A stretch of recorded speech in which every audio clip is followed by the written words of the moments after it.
May 21st, 2024. Not even 10 minutes after completing my last entry, the phone rang. There was only two people I could think of that'd be calling this late, either Joe or Maury. And frankly, I was praying it was Maury. My prayers were answered. I didn't even get a chance to say hello before Maury's voice, concerned and somber, came through. "Aunt, everything okay?" he asked. "Yeah, Maury, I'm okay. My boss, thankfully, wasn't in that day for whatever reason, but now him and I both have to look for new work." Unless... I trailed off. "Unless what?" Maury pressed. "I don't know. I considered bringing Joe on, to help us," I said hesitantly before continuing. "Which reminds me, any luck on finding an object? We're going to need one sooner rather than later. Firth had no intentions of giving us any time," I explained before recounting my second encounter with Abamon in the void. "I should have known," he said. He was right. He knew this twisted asshole, so he had to have known that there was never any intention of giving us any time. "Yeah, you should have, Maury. Matter of fact, it's pretty goddamn suspicious that you knew all that other shit, how twisted and deceptive he is, and didn't know that maybe, just maybe, we should have done something about it as soon as possible." My voice got angrier as I spoke, and Maury looked more fearful but equally as angry. "I hadn't seen nor heard of him in 20 years, god damn it!" he screamed. He was shaking terribly. I knew I'd struck a nerve, and that maybe I was wrong. "Maury, I'm sorry, I began. Maury raised a hand. "I get it. This is confusing as all hell. You don't know who to trust or turn to. Yes, it is my fault for not being smarter and just facing him to begin with when he first made himself known to you. Hell, when he threatened to possess a relic all those years ago. I made a grave error, and I'm sorry. Maybe I should face Firth tonight," he finished. I just stared for a moment. "Alone?"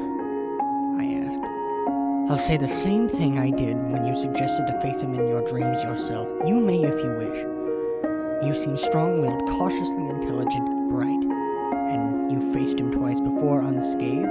You may be invaluable," he said. "But first, I've got to find a relic. I may not know what it does, but its power could still be helpful. I'll get on that in the morning, and I'll get back to you," he finished. "All right. Good night, Moore," I said. "Good night, Aunt," he said, then hung up. After hanging up, I sat and stared off into space. No, pulling Joe into this wouldn't be a good idea. We're essentially acting now, and Lord knows it'd turn his life upside down like it has mine. If he'd seen what I'll call fire breathers, then it wouldn't be tossing him into the unknown as much. From his reaction, he may have saw them. I don't know. It's all one big mindfuck. Two forces, a random factor, and now fire-breathing zombies. My life just gets more and more interesting by the day. Ant out. May 23rd, 2024. "You want me to what now?" Joe's voice was bewildered. I had just asked him to join me and Maury in stopping Abamon and his new posse of undead, pyromaniacal slaves. Explained everything from the day after I asked to take vacation all the way up till a couple days ago, when Joe was essentially pulled into this without a choice. He had seen the fire breathers. I understand how nuts it sounds, but after seeing those fire-breathing zombies, can't you suspend your disbelief? I asked. It was me, Maury, and Joe all gathered in the Compendium. Me and Maury will be facing Abamon in a couple of days. Joe scratched the back of his head. "I mean, sure, you've got a point there, but why me?" he asked. I could tell it was going to be question after question after question for a bit.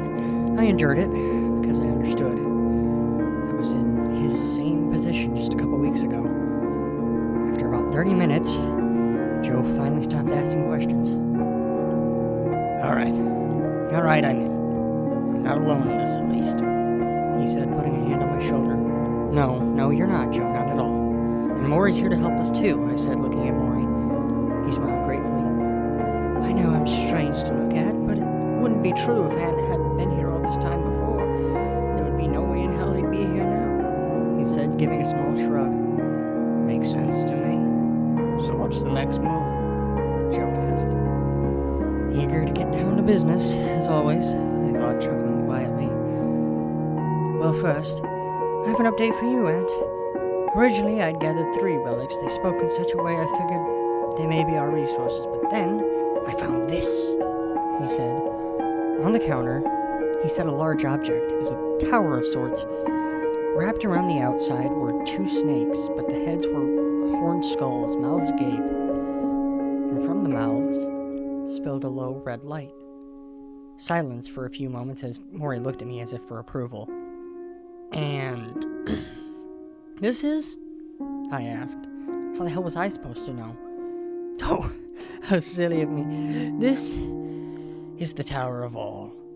I do know a little bit about this big guy's effects. Provides protection, temporary, and I mean temporary possession by the deity who resides within, which offers great strength, power of suggestion, and most importantly, invulnerability. It lasts for maybe 10 minutes, he explained. 10 minutes is quite a bit, I said. Not in the void, it isn't. 1 minute is 2 minutes. We have 5 in reality. And with all the bases I've got to cover with that prick, as well as releasing the tower's deity, Calzazon, he said before I cut him off. Holiday Hooby Wuddy? What is that name again? I asked, confused as all hell. Maury prepared himself to enunciate. Calzazon, he said. Calzazon, got it. Continue, I said. It'll be all about timing everything perfectly and releasing Calzazon to possess one of you at just the right moment. I'm going to say this now. We very well could fail, he finished. I simply nodded, looking down. How powerful was Abamon? Meanwhile, Joe just kept looking between Maury and I for a moment before realizing this explanation was the only explanation. He just had to play along. Well, alright. So when are we doing this? He asked. In 2 days. We need to take the time to properly prepare for what would, most likely not, be our final confrontation, Maury said. Just stick with Anthony, and you'll be just fine. You'll be in the loop, he said before taking the tower up to his quarters. Joe turned to me.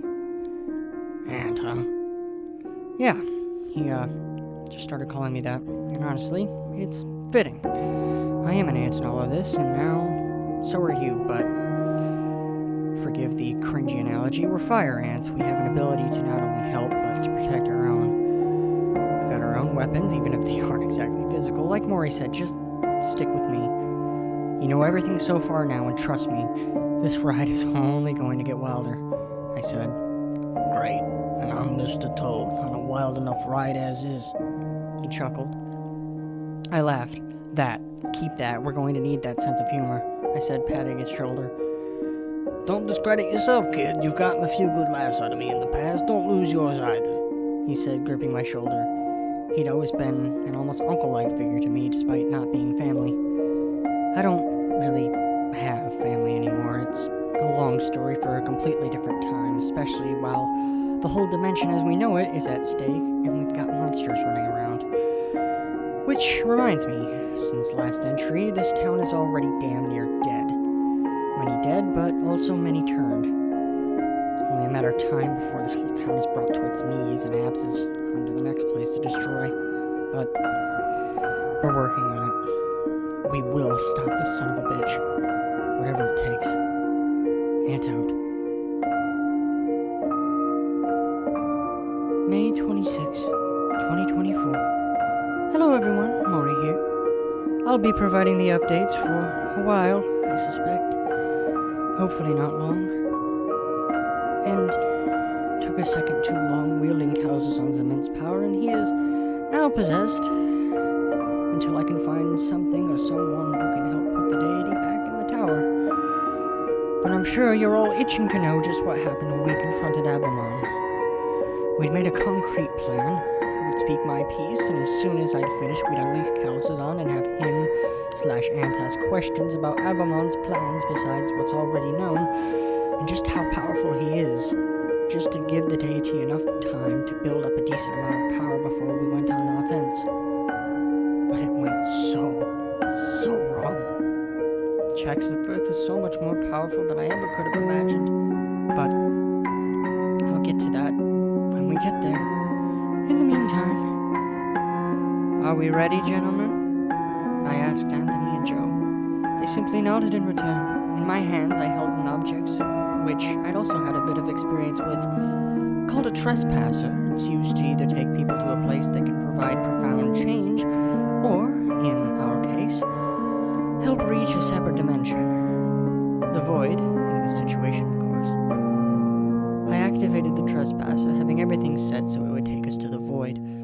A tear formed in reality, and we stepped into the gaping maw one by one. Once inside, the tear sealed itself, and we were in that dead silence, in black as black. "Jackson Firth!" I yelled. "Face me, you coward!" "Look who's talking." I heard his voice behind me, cold and dark. We all whipped around, and there he stood. "You could have tracked me down at any time and had this conversation, but no. Now that everything is in motion, and you have too many roped into it, now is the time."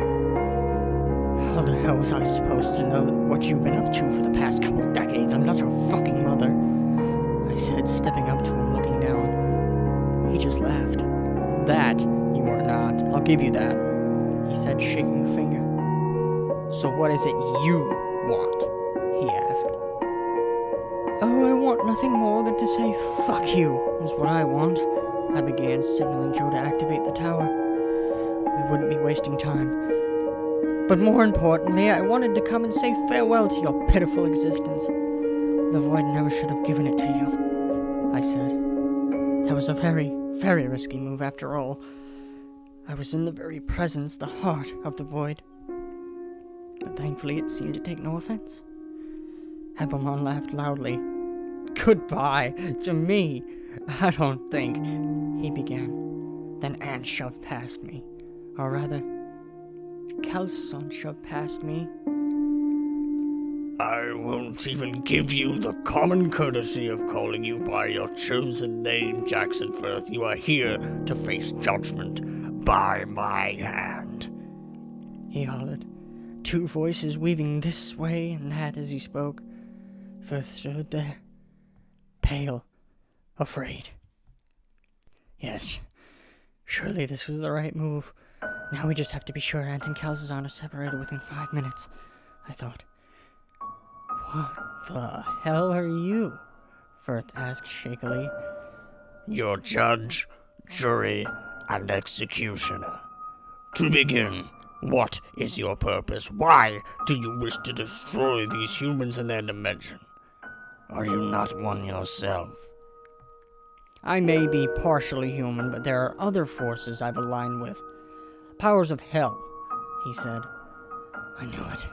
I knew he'd somehow found a way to make that evil that much stronger.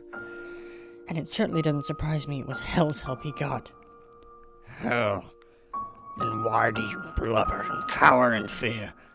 I sense there's more in you," Calzazon said. If there was more, Firth had better start gloating and play his hand. There was only 3 minutes left. But I couldn't have prepared myself for what came next. What ultimately caused our failure. Like many times before, that shit-eating grin spread it on his face. Wow. I am that predictable. Never mind. "As you wish," Firth said. It was then we got to meet Abelmon. The real Abelmon. His human form began to expand and stretch, and he groaned in pain as his bones snapped this way and that to accommodate his ever-growing size. From his back jutted 2 massive bony wings with webs of cobwebs linking the spaces between. He grew to what had to be 10 feet, and finally, he looked at us. Orange eyes shone like the light in a lighthouse, and multiple rows of impossibly sharp teeth lined his mouth.